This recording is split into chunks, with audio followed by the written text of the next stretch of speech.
Catherine Knight is an Australian woman convicted of one of the most disturbing murders in Australia's history. Born in 1955 in New South Wales, Australia, had a long history of violent behavior and abusive relationships, known for extreme jealousy and threats toward past partners. Welcome to Whispers of True Guilt, where we unveil true crimes that whispers to the mind. If you are new here, hit the subscribe button, like and share to your friends, and turn on the notifications bell for more content like this one.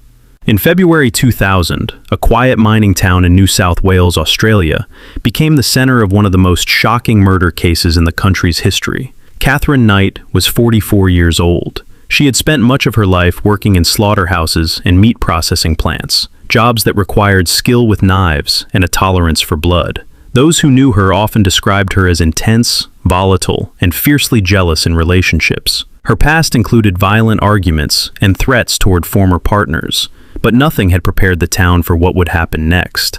Knight had been in an on-and-off relationship with John Price, a local father of three. Friends said their relationship was turbulent.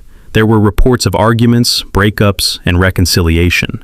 At one point, Price had taken out a restraining order because he feared for his safety, but later resumed contact with her. In early February 2000, tensions escalated again.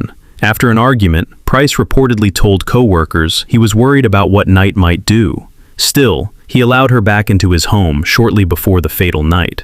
On the evening of February 29th, Price returned home after work. Neighbors later reported nothing unusual, no screams or disturbances that drew immediate attention. Sometime during the night, a violent confrontation occurred inside the house. Price was fatally attacked. Evidence later suggested there had been a struggle. The next morning, when Price failed to show up for work, co-workers became concerned.